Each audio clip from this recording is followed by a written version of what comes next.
Hi, so I'm back with the same topic we had briefly before during the holiday season and the importance of using the right measuring utensils to measure out your ingredients when you are baking. This time I'm going to go a little bit deeper and explain why exactly is it so important that you use the right utensils for the right measurements. There's measuring cups that are made specifically for dry ingredients, and there's measuring cups that are made specifically for wet ingredients. Those are actually not interchangeable, like I mentioned it before. Now I'm gonna explain why, if you do use those measuring cups to measure out your ingredients instead of a scale, it is so important that you use a specific technique, which is sifting into the cup compared to scooping out of the cup. Now, sifting into the cup affects specifically items like flour, powdered sugar, thinly milled mealy items like that. Why? Because these items have air pockets in between. So when you scoop it, as it settles in the cup, the air pockets are gonna sit in the collapse. So you're gonna end up needing more flour eventually. And I will show you the difference. Now, as you can see, I have all my tools on my table. I have my dry measuring cups, a third, fourth, half, and 1. And then I have my liquid measuring cup, which I will show you later how to use this one. And then I have some flour right here. This is one of the tools that it's ideal for you to have at home, is a scale. I bought the scale years ago. It was like 20 bucks. 10, 15, $20 box. I'm pretty sure it was 20 bucks, but it was, I bought this over 15 years ago when I was in culinary school. And it has the grams, ounces, and it has the pounds options in it. It comes in very handy if you go to your local grocery store occasionally. Aldi will have them on sale, especially during holiday season if you want to give it a look. And then these have been with me forever. This is like my third pair. It's the best I have that has the markings, so that's why I'm using it, because the other pair is missing the markings and the other one doesn't have it at all. Moving on to what we talked about. So I'm going to go ahead and do is show you the difference between how much a cup of flour weighs when I scoop it out and how much it weighs when you sift it out. And what am I talking about sifting it out? Because even though I have my sifter in my flour, I'm not meaning that you're gonna sift it with the sifter into the cup. Now I got my my scale right here. I'm gonna turn on my scale, and it's on 0 right now. There's nothing on it. Every time you're gonna use the scale, you're gonna make sure you tear it before you weigh everything. You have to tear up the item you're using to weigh. So my cup weighs 1.2 ounces. I'm zeroing it out. Now we're at 0. Now I'm gonna go ahead and scoop the flour.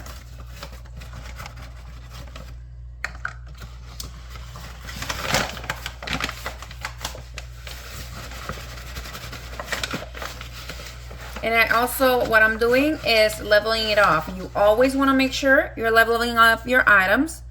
This is what it looks as leveled off. And let me weigh my leveled off cup of flour, and that is 5.3 ounces. Now I'm gonna take this off. And now this part right here, I'm gonna have a little bit of a mess here. The other option you can do, I usually have parchment paper that I use to sift into my cup if I'm doing so. But if I am baking for the holidays, usually I keep one of these handy. And I have my countertop clean and disinfected, or I use one of my clean cookie pans, and I'll scrape up the flour back into the container once I'm done. I'm talking about when I'm sifting. You're gonna grab and this is what I'm talking about. You're gonna add air. You're adding the air so it's more dense, your flour, this way. Whereas the other way is not as dense. We're looking at 4.2, but let's look how I am over. So I'm gonna go ahead and grab my little scraper right here and scrape that off to level it off to all the way to the lip, so we can look at how much that weighs. and that's 3.7 ounces. So we had about 1.5 ounces over. Now I'm gonna go ahead and dump this back into my cup. Again, it's very important that we are sifting the flour, sifting the powdered sugar, sifting mealy items like that. Now it's not gonna be the same with the sugar, because regular sugar is granulated. It's not as dense as regular flour. Now I want to reiterate the importance between weighing and not scooping your flour into the cup. Just because I weigh those items as well, like you saw, doesn't mean that we're gonna use a cup. Oh, because we know how much it weighs when we sift it into the cup, we're just gonna use the cup. No, that doesn't mean anything like that.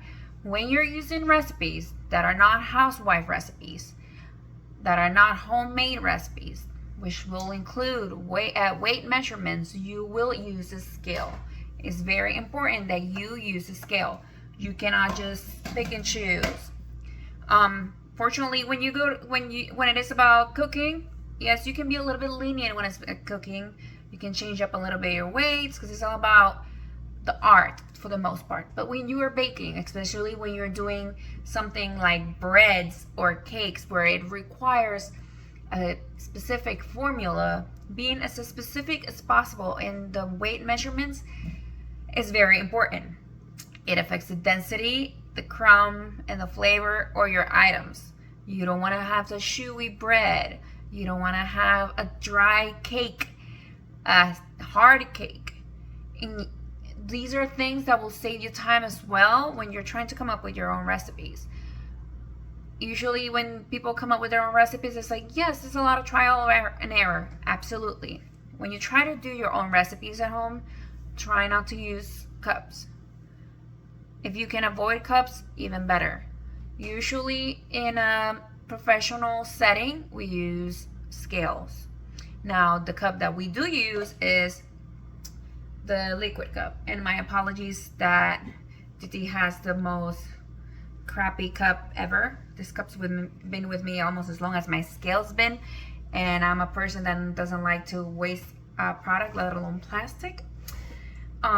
So I've had this for a long time from the dollar store.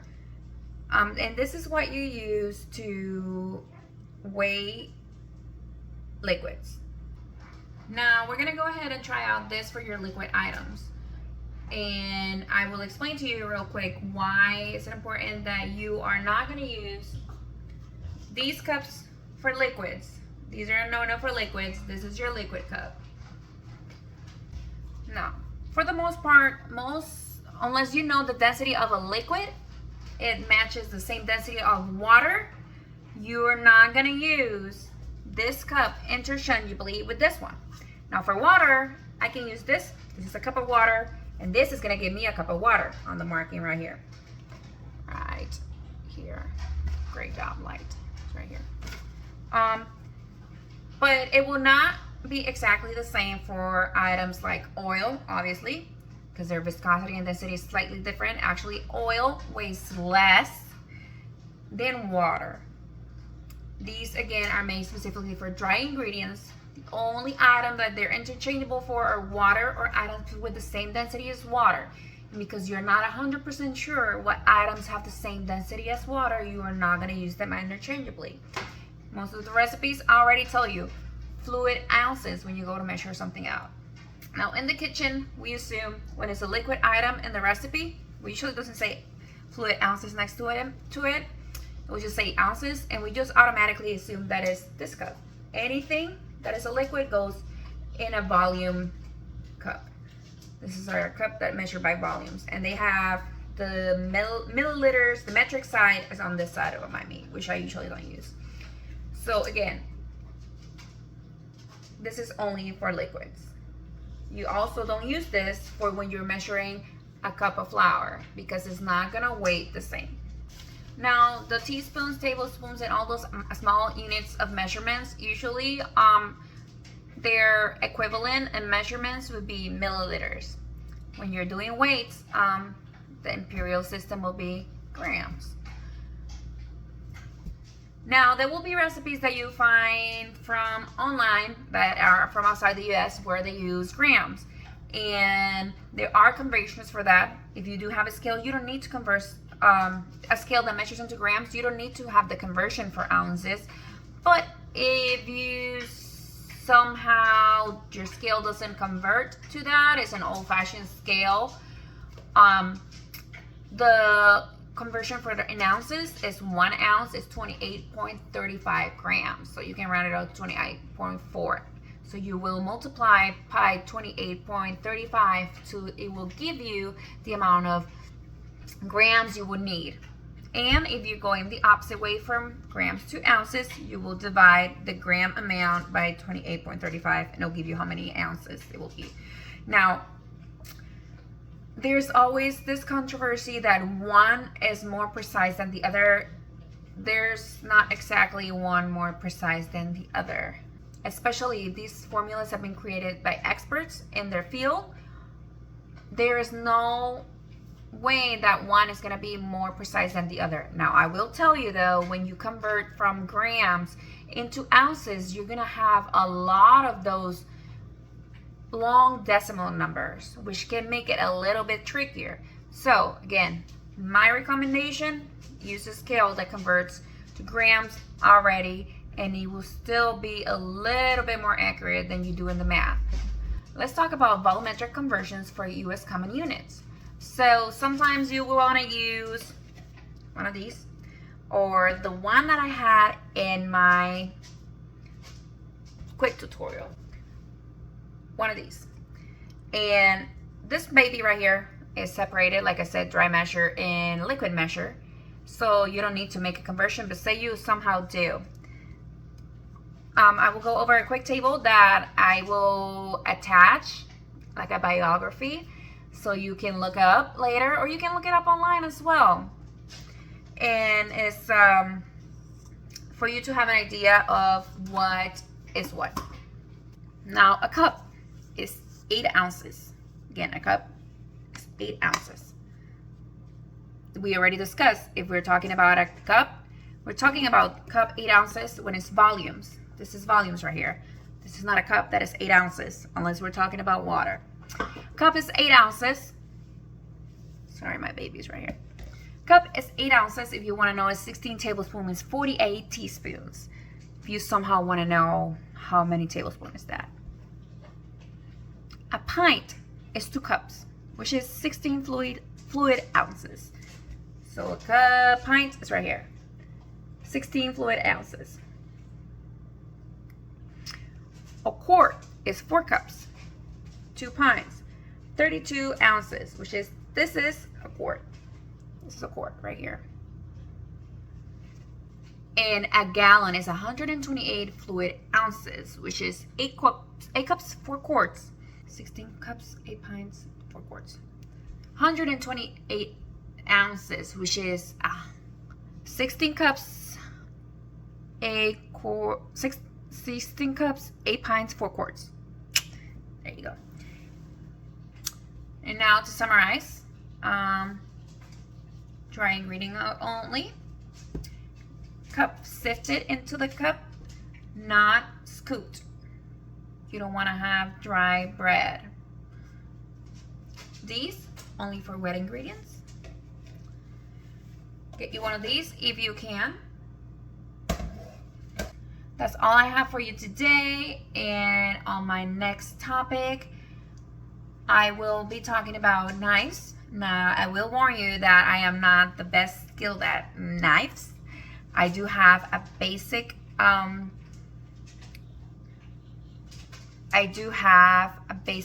of knives. I have a housewife set and I have a couple of culinary knives.